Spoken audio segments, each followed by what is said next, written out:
में आया, उसने कहा कि तानसेन तुम इतना बढ़िया गाते हो तो आखिर तुम्हारा गुरु भी तो कोई होगा, जरा उससे मिलाओ, देखा जाए वो कैसा गाता है। तो तानसेन कहे कि हाँ हमारे गुरु हरिदास जी हैं, वहां चलना पड़ेगा, वो यहाँ बुलाने से नहीं आएंगे। तो अकबर उस जमाने का आप समझ रहे हैं शहंशाह, उसने कहा मुझे चलना पड़ेगा। तानसेन ने कहा हाँ आपको चलना पड़ेगा, वो चल के नहीं आएंगे। वह फतेहपुर सीकरी से चल के हरिदास जी के पास गया और तानसेन से कहा कि अब अपने गुरु से कहो गीत सुनाएं। तो तानसेन ने कहा वो ऐसे नहीं सुनाता, वो हमारे कहने से, आपके कहने से वो नहीं सुनाएंगे।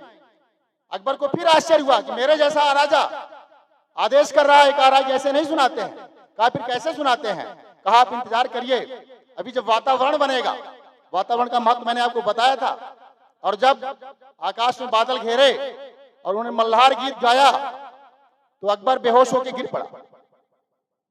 और जब उसे होश आया तो उसने कहा कि तानसेन तुम कितना बेसुरा गाते हो।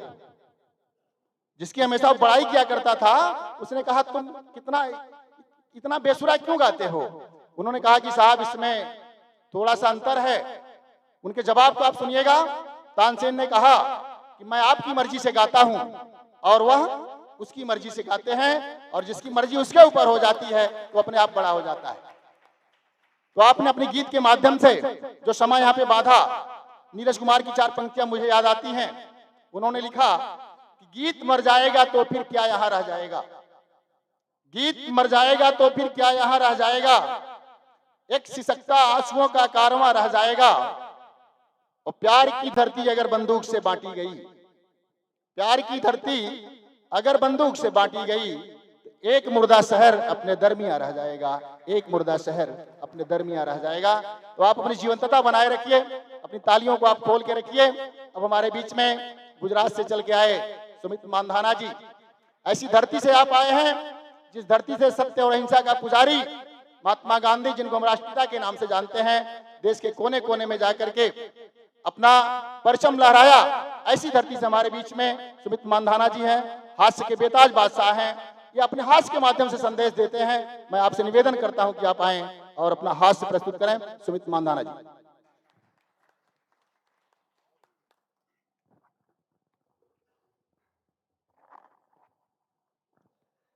जय मां शारदे।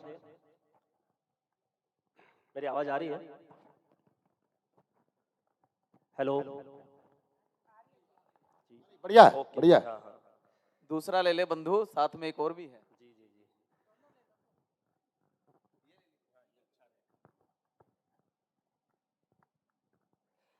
जय मां शारदे। इस पावन भूमि के पावन मंच को नमन करता हूं। इतनी सुंदर पंक्तियों से बुलाने के लिए आपका हृदय से आभार व्यक्त करता हूं, और तहे दिल से शुक्रिया अदा करना चाहता हूं आदरणीय प्रीतम जी का। बहुत शुक्रिया। हमारे लोक साहित्य कलमकार समिति के अध्यक्ष, हमारे मंच नरेश, जिन्होंने इतना सुनहरा अवसर दिया और इतना शानदार मंच तैयार किया है। उसके बाद मैं हृदय से आभार व्यक्त करता हूं आप सभी स्पॉन्सर्स का, जिनकी बदौलत आज यह सपना साकार हुआ है और हम लोग यहाँ एक साथ एकत्रित हुए हैं। एक बार आप सभी के लिए तालियां हो जाए। बहुत बहुत धन्यवाद। मुख्य अतिथि हमारे आदरणीय डॉक्टर निशांत चौधरी जी, और अंतर्राष्ट्रीय कवि आदरणीय मालविया साहब। और देखिए, मैं सभी का नाम लूंगा तो समय कम पड़ जाएगा, और समय की अपनी मर्यादा है। यहाँ सभी दिग्गज बैठे हैं, आपको सबको सुनना है, तो मैं ज्यादा समय ना लेते हुए सभी कलमकार को नमन करता हूँ, सभी श्रोतागण को नमन करता हूँ। क्या एक लाइन में निपटाया है, जिंदाबाद। और हास्य के माध्यम से अपनी बात शुरू करता हूँ। हास्य रस का कवि हूँ, तो हास्य से ही अपनी बात शुरू करता हूँ। 4 पंक्तियां रख रहा हूँ, ध्यान दीजिएगा। गम के समंदर में हास्य का दरिया हूँ, मुस्कान लाने का मैं भी जरिया हूँ। बस, मुस्कान लाने का मैं भी जरिया हूँ। गम के समंदर में हास्य का दरिया हूँ, मुस्कान लाने का मैं भी जरिया हूँ। गोरा था मैं बहुत, रंग मेरा भी था साफ। शाबाश। गोरा था मैं बहुत, रंग मेरा भी था साफ। धूप में रह रहकर हो गया करिया हूँ। वाह, क्या वेदना है। बहुत बढ़िया। बहुत बहुत शुक्रिया। धूप में रह रहकर हो गया करिया हूँ। तो साहब पहली जो मैं रचना लेकर आया हूं वो है नेता की होली। तो नाम से ही आपको पता चल गया होगा नेताजी इसमें होली खेलने वाले हैं। स्वागत तो है। जी बहुत धन्यवाद आपका। नेताजी ने कैसी होली खेली वही दृश्य आपके सामने रख रहा हूं, आनंद लीजिएगा। एक दिन आया होली का त्योहार, घटना घटी उस दिन अनोखी और मजेदार। आहा, धन्यवाद। एक दिन आया होली का त्योहार, घटना घटी उस दिन अनोखी और मजेदार। सभी लगा रहे थे एक दूसरे को रंग, चारों ओर छाई थी खुशी और उमंग। चारों ओर छाई थी खुशी और उमंग। लोग थे भरपूर मस्ती में मस्त, हंसी ठिठोली और बातों में व्यस्त। होली का माहौल है साहब। लोग थे भरपूर मस्ती में मस्त, हंसी ठिठोली और बातों में व्यस्त।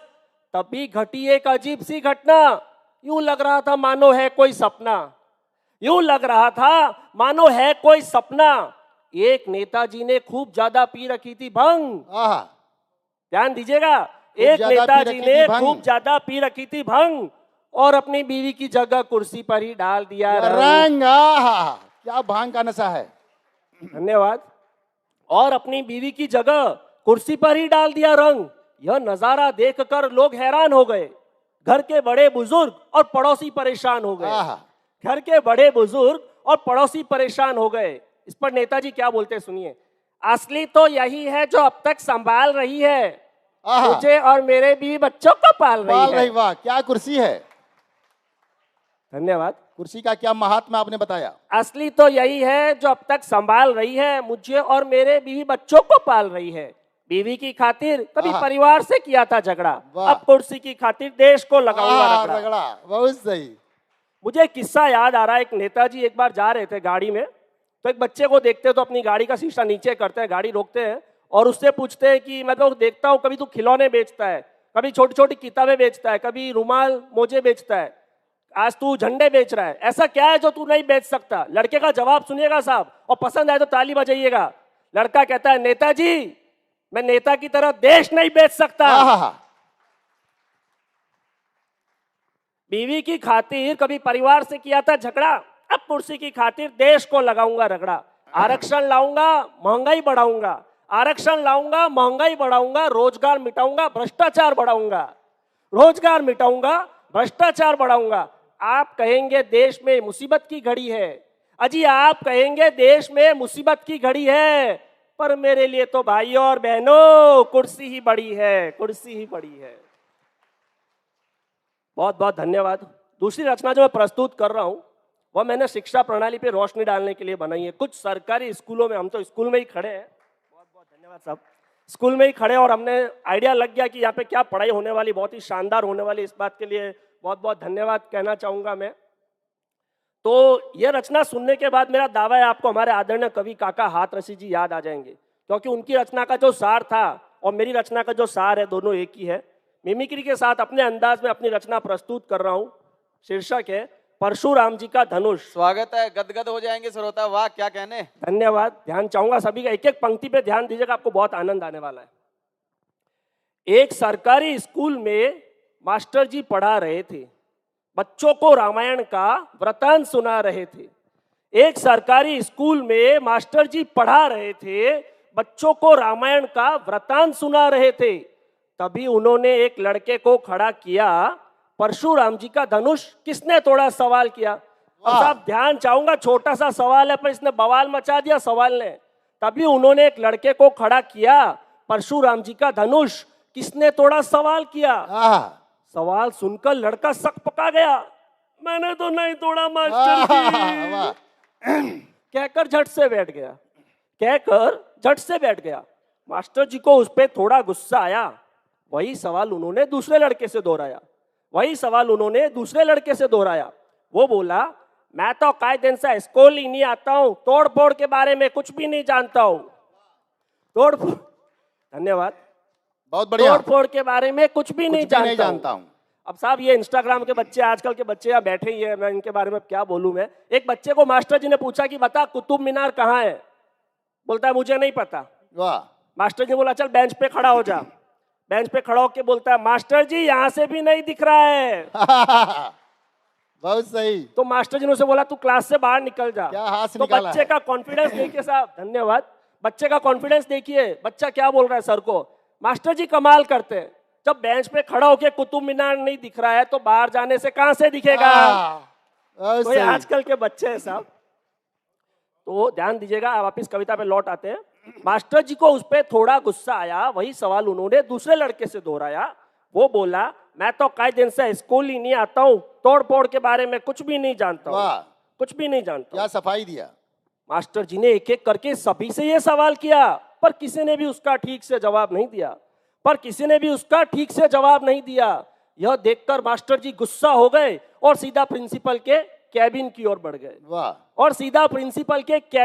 बढ़ गए। प्रिंसिपल से जाकर शिकायत करने लगे, कक्षा के बच्चों की बात कहने लगे। पूरी बात सुनने के बाद प्रिंसिपल बोले, ध्यान दीजिएगा साहब, बहुत मजा आने वाला है। ओ मास्टर जी, बच्चे तो होते हैं भोले, बच्चों की बात का यूं बुरा नहीं मानते हैं, धनुष किसने तोड़ा हम ये जानते हैं। क्या कॉपी किया है, वाह जबरदस्त। ओ मास्टर जी, बच्चे तो होते हैं भोले, बच्चों की बात का यूं बुरा नहीं मानते हैं, धनुष किसने तोड़ा हम ये जानते हैं। मोहल्ले का बदमाश लड़का यहाँ रोज आता है, तोड़ फोड़ करना उससे बहुत भाता है। बस सही। उसी ने धनुष तोड़ के रख दिया होगा, और टूटा धनुष देख के आपका मूड बिगड़ गया होगा। यह सुनकर तो मास्टर जी का सिर चकराया। उन्होंने स्कूल के ट्रस्टी को वहां बुलाया। पूरी बात सुनने के बाद ट्रस्टी भी घबराया, आखिर धनुष तोड़ने का मामला इतना कैसे गरमाया। बहुत सही। आनंद लीजिएगा साहब, ट्रस्टी महोदय क्या कहते हैं। इतनी सी बात का बतंगड़ नहीं बनाते हैं, इतनी सी बात का बतंगड़ नहीं बनाते हैं, चलिए हम आपके लिए नया धनुष बनवाते हैं। वाह, क्या हाल है, जबरदस्त, जोरदार ताली। बहुत बहुत धन्यवाद। इतनी सी बात का बतंगड़ नहीं बनाते हैं, चलिए हम आपके लिए नया धनुष बनवाते हैं। अब आप मामले को रफा दफा कीजिए और हम सबको अपने घर जाने दीजिए। वाह, हम सबको अपने घर जाने दीजिए। शुक्रिया। थोड़ा बात के रखिए अभी। इतना सुनते ही मास्टर जी गुस्से से लाल हो गए, अपना इस्तीफा थमाकर सीधा घर पे आ गए। क्या हाल है समस्या बहुत बहुत धन्यवाद। अगली रचना जो मैं प्रस्तुत कर रहा हूं, मैंने सोशल मीडिया पे लिखी है साहब, क्योंकि आज का जो दौर है वह सोशल मीडिया का दौर है। अगर हम कुछ सालों पहले की, और मजा आएगा इस रचना में, शाबाश, धन्यवाद। अगर कुछ सालों पहले की मैं बात करूं तो हम उठते ही भगवान के दर्शन करते थे। आज भी कुछ लोग करते होंगे, लेकिन आज हम ज्यादातर सभी लोग उठते ही मोबाइल के दर्शन करते हैं। तो मुझे एक किस्सा याद आ रहा है। एक महिला की डिलीवरी होने के बाद जब उन्हें होश आता है, तो होश आने के बाद अपने दाएं ओर टटोलती है, जब नहीं मिलता है तो बाएं ओर टटोलती है। जब दोनों तरफ कुछ नहीं मिलता है तो हड़बड़ाहट के मारे उठने लगती है। तो नर्स दौड़ती हुई आती है और कहती है, ये लो बहन, आपका बच्चा। मुझे पता है एक माँ के लिए उसके बच्चे की क्या अहमियत है। वो बोलती है, सिस्टर बच्चा बाद में, मेरा मोबाइल कहाँ है। मुझे, धन्यवाद, मेरा मोबाइल कहाँ है, मुझे स्टेटस पोस्ट करना है। बेबी लैंडेड ऑन अर्थ, जैसे बेबी नहीं हुआ, कोई रॉकेट हुआ साहब। तो 4 पंक्तियां रखना चाहूंगा, ध्यान दीजिएगा, और ये पंक्तियां अगर आपके दिल को छू जाए तो ताली बजाइएगा। जिंदगी लाइक और कमेंट्स में उलझती जा रही है। एक आम आदमी की बात कर रहा हूं, हम सभी की यही हालत है। हकीकत, जिंदगी लाइक और कमेंट्स में उलझती जा रही है। कितने व्यूज मिले यह चिंता निगलती जा रही है। कितने व्यूज मिले यह चिंता निगलती जा रही है। अच्छा लगता है जो पोस्ट शेयर कर दे हमारी कोई। वाह, अच्छा लगता है जो पोस्ट शेयर कर दे हमारी कोई। फॉलोवर्स की कमी भी सबको खलती जा रही है। वाह वाह वाह, शुक्रिया। फॉलोवर्स की कमी भी सबको खलती जा रही है। तो कविता पे आता हूं। कविता का शीर्षक है व्हाट्सएप ग्रुप। आनंद लीजिएगा। 21 लड़कों का एक ग्रुप था, लेकिन हर कोई वहां चुप था। वाह, पीछे तक आवाज आ रही है ना? हाँ, पूरा जा रही है आवाज। अब आप सोच रहे होंगे जिस ग्रुप में 21 लड़के हो वहां चुप क्यों रहेंगे, तो सस्पेंस खुलेगा, ध्यान दीजिएगा। आश्चर्य। 21 लड़कों का एक ग्रुप था, लेकिन हर कोई वहां चुप था। ग्रुप में ज्यादा बातचीत नहीं होती थी, अक्सर वहां पर खामोशी रहती थी। अक्सर वहां पर खामोशी रहती थी। सभी ग्रुप को कोस रहे थे, हद से ज्यादा बोर हो रहे थे। सभी ग्रुप को कोस रहे थे, हद से ज्यादा बोर हो रहे थे। ग्रुप में कोई लड़की नहीं थी, यही बात सबको खलती थी। देखिए साहब, दुखती रख पे हाथ रख दिया, आपके चेहरे की रौनक बता रही है।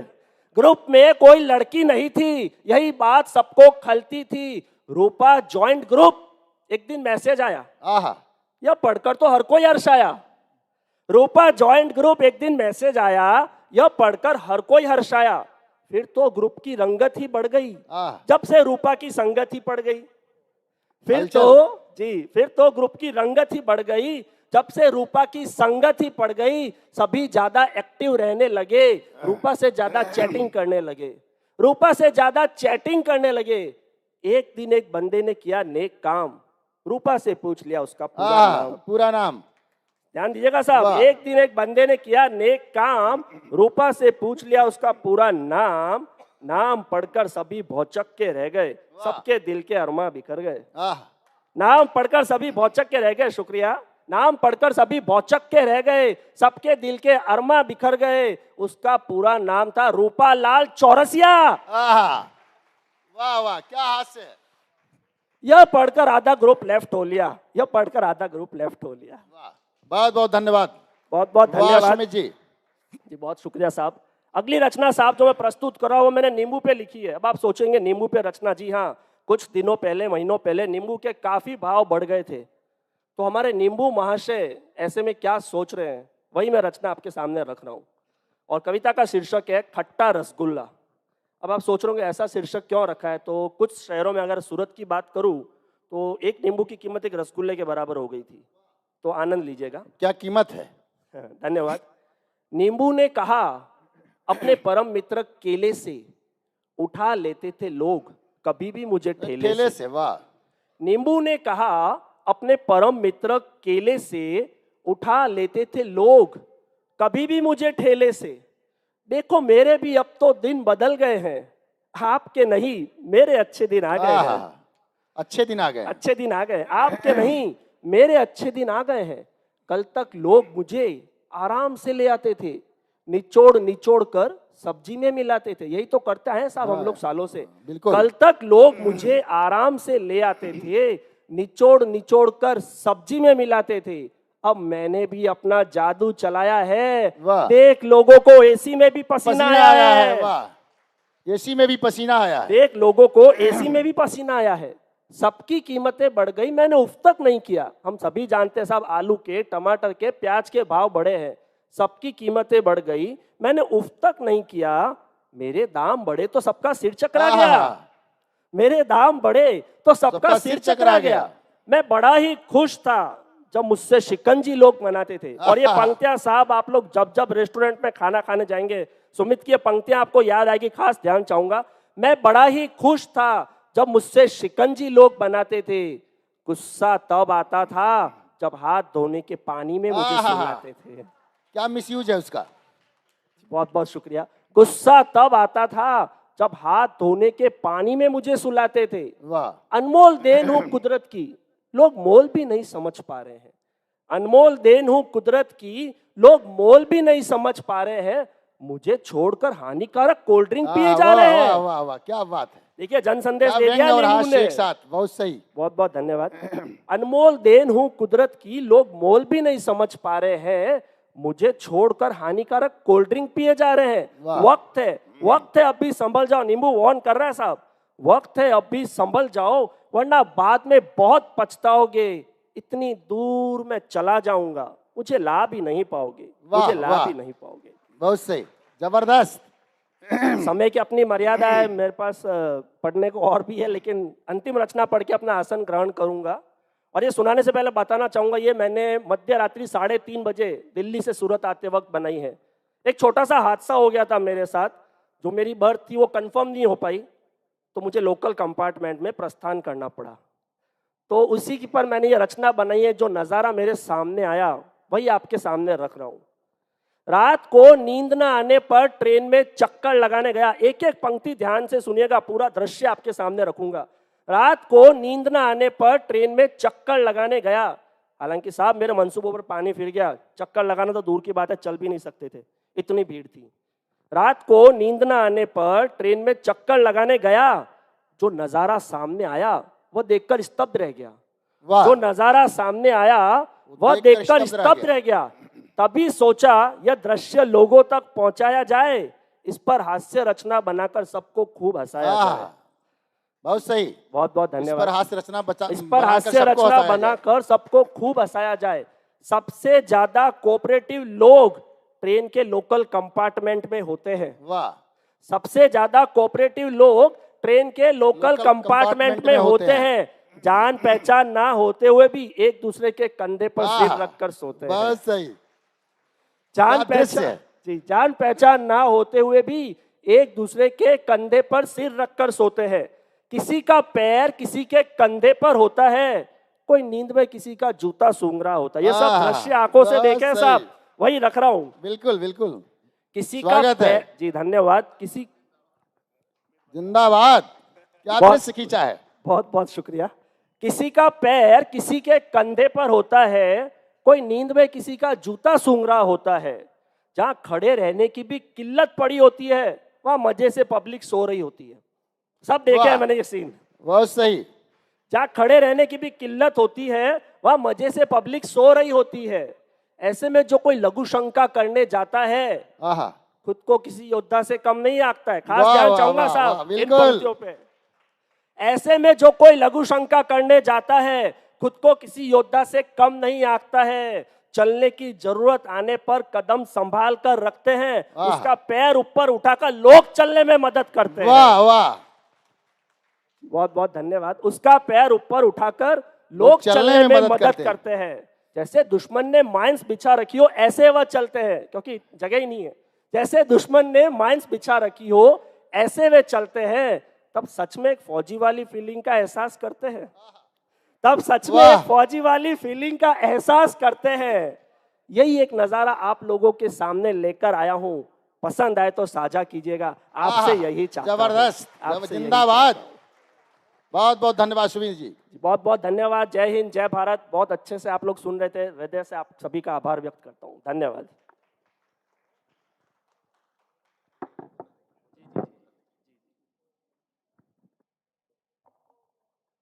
बहुत बहुत धन्यवाद भाई सुमित जी। बहुत ही जबरदस्त हास्य। आपके हास्य में एक सीख थी, एक संदेश था। लेकिन जब परिवेश इस तरह का बिगड़ चुका है, तो फिर हम कंपार्टमेंट की महत्व तो बताएंगे। एक कोई होता तो बताया भी जाता कि कैसे रहा जाता है, कैसे उठा जाता है, कैसे बैठा जाता है। लेकिन जब पूरा माहौल बिगड़ा हुआ है, तो काका हाथरसी की दो पंक्तियां मुझे याद आती हैं कि दादा आन्हर माई आन्हर, दादा आन्हर माई आन्हर, हमें छोड़ सब भाई आन्हर।